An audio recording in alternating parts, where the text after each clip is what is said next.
ഇന്ന് ഞാൻ ഇപ്പോൾ സംസാരിക്കാൻ പോകുന്നത് എന്തുകൊണ്ട് നാം ഓരോരുത്തരും രോഗികളാണ്. സിമ്പിളാണ്. ഒരു സൈഡിൽ രോഗത്തിൻ്റെ എതിർപ്പതം എന്താണ്?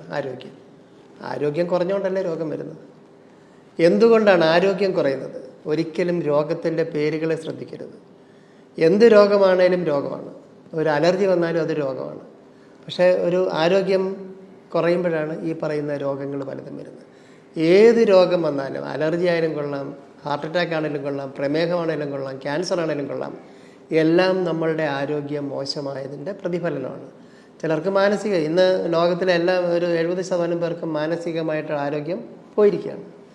എല്ലാത്തിൻ്റെയും കാരണം ഇതാണ്. ഈ കാരണത്തിൽ നിന്ന് നമുക്ക് എങ്ങനെ രക്ഷപ്പെടാൻ പറ്റും?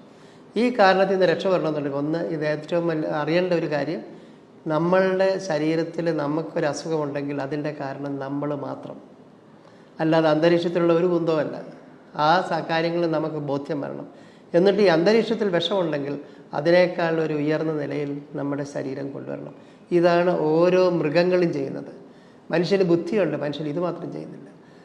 നമ്മുടെ വീട്ടിലുള്ള പശുവോ പട്ടിയോ പൂച്ചയോ അവർക്കൊന്നും ഡോക്ടറൊന്നും കണ്ട ആശുപത്രിയിൽ പോകേണ്ട, വാക്സിനേഷൻ എടുക്കേണ്ട, മറ്റേതും പലതും ചെയ്യേണ്ട. നമുക്ക് ഇവരിൽ നിന്ന് രോഗം വരുമെന്ന് വിചാരിച്ചാൽ പട്ടിക്ക് പോയി കുത്തിവെപ്പൊക്കെ എടുക്കുന്നത്, അല്ലെങ്കിൽ പട്ടിക്കെന്നില്ല കുത്തിവെപ്പ്. വന്നാലെന്നാ വന്നില്ലല്ലോ.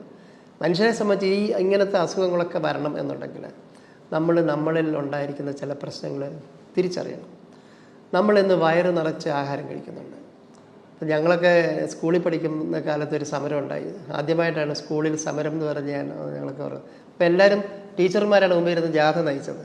എന്താണ്? പട്ടിണി മാറ്റാൻ വേണ്ടി ഒരു സമരം.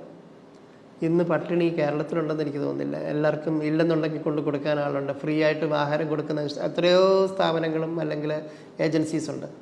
ഇപ്പോൾ ഇവിടെ തന്നെ ജനറൽ ഹോസ്പിറ്റൽ, എനിക്കെല്ലാം അറിയാം, ജനറൽ ഹോസ്പിറ്റലിൽ തന്നെ ഫ്രീ മീൽസ്, രാവിലെ ഉച്ചയ്ക്ക് എന്ത് വേണമെന്ന് വെച്ചാൽ ഇഷ്ടം പോലെ കൊടുക്കാൻ ആൾക്കാരുണ്ട്. വയറ് നിറച്ച് ആഹാരമുണ്ട്.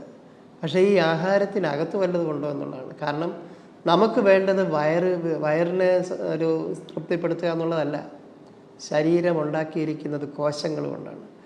ഈ കഴിക്കുന്ന ആഹാരത്തിലെ പോഷകങ്ങളെല്ലാം കോശങ്ങളുടെ ഉള്ളിൽ ചെന്നാൽ മാത്രമേ നമുക്ക് സുഖമായിട്ടിരിക്കാൻ പറ്റുള്ളൂ. അപ്പോൾ എന്തെങ്കിലും കയ്യിലൊരു വേദന, കാലിലൊരു വേദന, തലവേദന, പലതരത്തിലുള്ള അസുഖം വരുമ്പോഴും, അല്ലെങ്കിൽ നമുക്ക് ടെൻഷൻ, പേടി, അല്ലെങ്കിൽ ഭയങ്കര ആങ്സൈറ്റിയാണ് എന്നൊക്കെ പറയുമ്പോൾ അതിൻ്റെ അർത്ഥം എന്താണെന്ന് വെച്ചാൽ നമ്മുടെ തലച്ചോറിന് വേണ്ടത്ര ആഹാരം കിട്ടുന്നില്ല എന്ന് മാത്രമേ ഉള്ളൂ. കോശങ്ങൾ പട്ടിണി കിടക്കുന്നു. വയറ് നിറച്ച് ആഹാരം കഴിച്ചു, കോശങ്ങൾ പട്ടിണി കിടക്കുന്നു. ഇതാണ് പ്രശ്നം.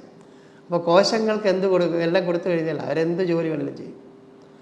ഇന്ന് ലോകത്തിലെ ഏറ്റവും പ്രഗത്ഭരായ, ഏറ്റവും വലിയ, എനിക്ക് തോന്നുന്നത് പലപ്പോഴും ഞാൻ ചില പൊളിറ്റിക്കൽ ആൾക്കാരുടെ അടുത്തൊക്കെ ചിലപ്പോൾ സംസാരിക്കും പറയാറുണ്ട്, നിങ്ങളെന്തിനാ ബിൽ ഗേറ്റ്സിനെ ചീത്ത വിളിക്കുന്നത്? ബിൽ ഗേറ്റ്സ് എന്ന് പറയുന്നത് മുതലാളിയൊന്നുമല്ല, 5 നയാ പൈസ കയ്യിലില്ലാത്തൊരു മനുഷ്യനായിരുന്നു.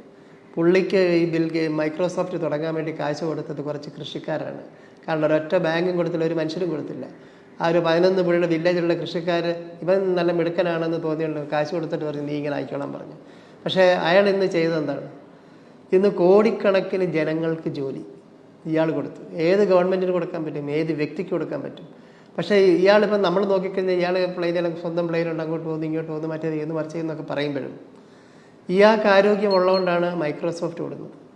ഇയാൾക്ക് ആരോഗ്യമില്ലെങ്കിൽ മൈക്രോസോഫ്റ്റ് ഇല്ല. അപ്പോൾ കോടിക്കണക്കിന് ആൾക്കാർ, ഞാൻ പറയും കോടിക്കണക്കിന് ആൾക്കാർക്ക് ദിവസവും ജോലി കൊടുക്കുന്ന ഒരു വ്യക്തി ഒരു ദിവസം 1 രൂപ വെച്ച് ഇവർ ഓരോരുത്തരും കൊടുത്തു കഴിഞ്ഞാൽ അയാൾ ഓരോ ദിവസവും കോടിക്കണക്കിന് കോടീശ്വരനല്ലേ? ഇത്രയേ ഉള്ളൂ കാര്യം. അല്ലാതെ ചുമ്മാ ഇരുന്ന് വീമ്പളക്കിയിട്ട് വർത്തമാനം പറഞ്ഞിട്ട് കാര്യമില്ല. നമ്മൾ റിയാലിറ്റിയിൽ പോകണം. റിയാലിറ്റി പോകണമെന്നുണ്ടെങ്കിൽ നമുക്ക് മനസ്സിലാക്കണം. അതുകൊണ്ടാണ് മനസ്സിന് നമുക്ക് ടെൻഷൻ, പേടി, മറ്റേത് മറിച്ചത്. അതിലൂടെങ്ങാണ്ട് വൈറസ് പോയി, നമുക്കിവിടെ പേടിയാണ്, പോയി വാക്സിനേഷൻ എടുക്കുന്നത്. എന്തിനാണ് പേടിക്കുന്നത്? വരുമ്പോൾ അന്നേരം നോക്കണം. ആരോഗ്യം ഉണ്ടെങ്കിൽ നമുക്ക് പേടിയുണ്ടോ? ആരോഗ്യം വർദ്ധിക്കാൻ വേണ്ടുന്ന കാര്യങ്ങളാണ് ചെയ്യേണ്ടത്. ആരോഗ്യം വർദ്ധിക്കാൻ വേണ്ടുന്ന എല്ലാം ഉടങ്ങിയ ഒരു സംസ്ഥാനമാണ് കേരളം. കാരണം സായിപ്പൊക്കെ എന്തിനാണ് വരുന്നത്? ടൂറിസം ഇത്രയും വരുന്നത് ഗോഡ്സ് ഓൺ കൺട്രി. പക്ഷേ ഗോഡ്സ് ഓൺ കൺട്രിയിൽ താമസിക്കുന്നവർക്ക് ഈ ഗോഡിൻ്റെ വിശേഷമൊന്നും അറിയത്തില്ല. ഇത്രയും എല്ലാ അംശങ്ങളും നന്നായിട്ടുള്ള ഒരു സംസ്ഥാനമാണ് കേരളം. വെള്ളത്തിന് വെള്ളം, ഗ്രീനറിക്ക് ഗ്രീനറി, ഏത് കിഴങ്ങ് വർഗ്ഗങ്ങളില്ലാത്തൊരു സാധനം, എന്തെല്ലാം വെറൈറ്റി ഓഫ് കിഴങ്ങ്, ഇത്രയും വെറൈറ്റി പഴങ്ങളുള്ള രാജ്യം വേറെ എവിടെ ഉണ്ട്? കേരളത്തിന് പുറത്ത് പോയാൽ തന്നെ ഒരു റോബസ്റ്റ പഴം അല്ലാതെ വേറെ എന്ത് പഴമുള്ളത്? ഇപ്പോൾ ലോകത്തിൽ എവിടെ പോയി കഴിഞ്ഞാൽ അതേ കാണാനുള്ളൂ. ഇവിടെ വന്ന് നോക്കിയാൽ ഡിഫറെൻറ്റ് വെറൈറ്റി ഓഫ് പഴം, അതെല്ലാം കണ്ട ആൾക്കാർ അത്ഭുതപ്പെടുകയാണ്. ഇത്രയ്ക്ക് ഫലഭൂഷ്ടമായൊരു സ്ഥലത്ത് നമ്മളെന്തിന് രോഗികളാകുന്നു? നമുക്കത് ഉപയോഗിക്കാൻ അറിയില്ല. കാരണം ഇത് നമ്മളുടെ മുമ്പിലുള്ള സാധനങ്ങൾ നമ്മൾ ഉപയോഗിച്ച് നമ്മൾ ഇതൊക്കെ കഴിഞ്ഞാൽ നമുക്ക് അസുഖത്തിൽ നിന്ന് രക്ഷപ്പെടാൻ പറ്റും. മീനിങ് ഇത്രയേ ഉള്ളൂ, ശരീരത്തിലെ കോശങ്ങൾ പട്ടിണി കിടക്കുന്നു, അവർക്ക് ആഹാരം കൊടുത്താൽ നമുക്ക് വേണ്ടി എന്തും ചെയ്യും. നമ്മൾ ഒരു കാര്യം മനസ്സിലാക്കേണ്ടത്, നമ്മൾ ഓരോരുത്തരും ഇന്ന് ലോകത്തിലെ ഏതൊരു മനുഷ്യനേക്കാളും അതിൻ്റെ അപ്പുറത്തോ അല്ലെങ്കിൽ മൃഗത്തിനേക്കാൾ അപ്പുറത്തോ പോകാൻ കഴിവുള്ളവരാണ്. ഈ കഴിവ് ഉപയോഗിക്കണമെന്നുണ്ടെങ്കിൽ നമ്മളുടെ ആരോഗ്യത്തെ മാത്രം നോക്കിയാൽ മതി, രോഗത്തിനെ മൈൻഡ് പോലും ചെയ്യരുത്. ഞങ്ങളൊക്കെ പഠിച്ചതും ഞങ്ങളൊക്കെ ഇത് ചെയ്ത് ഒരു അസുഖം കണ്ടുപിടിച്ച് ട്രീറ്റ് ചെയ്യാന്നുള്ളതാണ്. പക്ഷേ ഒരു വ്യക്തി എന്നുള്ള രീതി ഞാൻ പറയുന്നത്, അത് ആ ഡോക്ടർ അതാ പഠിച്ചിരിക്കുന്ന പുള്ളിയുടെ ജോലി അതേ ഉള്ളൂ. നമ്മുടെ ഓരോരുത്തരുടെയും ജോലി ആരോഗ്യം സംരക്ഷിക്കുകയും ആരോഗ്യം ഇന്നത്തേനേക്കാൾ കൂടുതൽ ആരോഗ്യം നാളെ ഉണ്ടാക്കുകയാണ്. അത് ഉണ്ടാക്കി കഴിഞ്ഞാൽ നമുക്ക് അസുഖങ്ങളിൽ നിന്ന് മാറിയിരിക്കാം. പിന്നെ എന്തെങ്കിലും അത്യാവശ്യം ഉണ്ടെങ്കിൽ മാത്രമേ രോഗത്തിനായാലും, ഇപ്പോൾ ആശുപത്രി നോക്കിയാൽ ഏത് സ്പെഷ്യലിസ്റ്റ് അടുത്ത് പോയാലും 100 കണക്കിന് പേഷ്യൻ്റാണ്. അവർക്ക് എവിടെ കോൺസെൻട്രേറ്റ് ചെയ്യാൻ പറ്റും? ഒരു ഡോക്ടർക്ക് ഒരു ദിവസം എത്ര പേരെ നോക്കാൻ പറ്റും, എത്ര പേരെ ഓപ്പറേറ്റ് ചെയ്യാൻ പറ്റും? ഇതൊന്നും നടക്കുന്ന കാര്യമല്ല. അപ്പോൾ പിന്നെ എന്തെങ്കിലുമൊക്കെ കാണിച്ചു പോകുന്നു, അപ്പം പലതും മിസ് ചെയ്യും. ഇപ്പം ഇത്രയും രോഗികൾ വരുന്നതിൻ്റെ ഒരു പ്രശ്നം എന്താണ്, ഒരു കാര്യം എന്താണ്? രോഗത്തിൻ്റെ തലസ്ഥാനമായിട്ട് കേരളം മാറി. ഇതിൽ നിന്ന് തിരിച്ചു പോകണമെന്നുണ്ടെങ്കിൽ ഇതിനെപ്പറ്റി ആദ്യം ബോധ്യം വരണം. നമുക്ക് നമ്മളുടെ കഴിവിനെ മനസ്സിലാക്കണം. ഈ കഴിവ് നന്നാകണം എന്നുണ്ടെങ്കിൽ ശരീരത്തിന് ആവശ്യമുള്ള ആഹാരം കൊടുക്കണം. ഞാൻ പറഞ്ഞ പ്ലാസ്റ്റിക്കും മറ്റുള്ള കാര്യങ്ങളൊക്കെ കഴിവത് ഒഴിവാക്കുകയും ബാക്കി അല്ലാതുള്ള ആഹാര രീതിയിലും ഫിസിക്കൽ എക്സർസൈസ്, മെഡിറ്റേഷൻ, യോഗ എന്ന് ഇഷ്ടമുള്ളതൊക്കെ ചെയ്യാം. മനസ്സിന് ഇഷ്ടമുള്ള കാര്യങ്ങൾ ചെയ്യാൻ പറ്റുന്നില്ലെങ്കിൽ പിന്നെ എന്തിനാണ് ജീവിച്ചിരിക്കുന്നത്? സോ ഇഷ്ടമുള്ള കാര്യങ്ങൾ ചെയ്യുമ്പോൾ നമുക്ക് ആരോഗ്യം വരും. നമുക്ക് ഇഷ്ടമുള്ള കാര്യം വേറൊരാൾ പറയുന്നതല്ല, നമുക്ക് ബോധ്യമുള്ള കാര്യങ്ങൾ മാത്രം ചെയ്യുക. ഇത്രയും പറഞ്ഞുകൊണ്ട് ഞാൻ ഈ ഒരു ചെറിയൊരു കാര്യങ്ങൾ, കാരണം ചെറിയൊരു കാര്യമാണ്, പക്ഷേ ഇത് ഓരോ വ്യക്തിയെ സംബന്ധിച്ച് ഒരു വലിയ കാര്യം തന്നെയാണ്. കാരണം ഈ ലോകത്തിൽ ഒന്ന് ജനിച്ചു, ജനനവും മരണവും സുനിശ്ചിതമാണ്. എങ്ങനെ ജീവിക്കണം എന്നുള്ളത് നിങ്ങളുടെ ഓരോരുത്തരുടെയും കയ്യിലാണ്.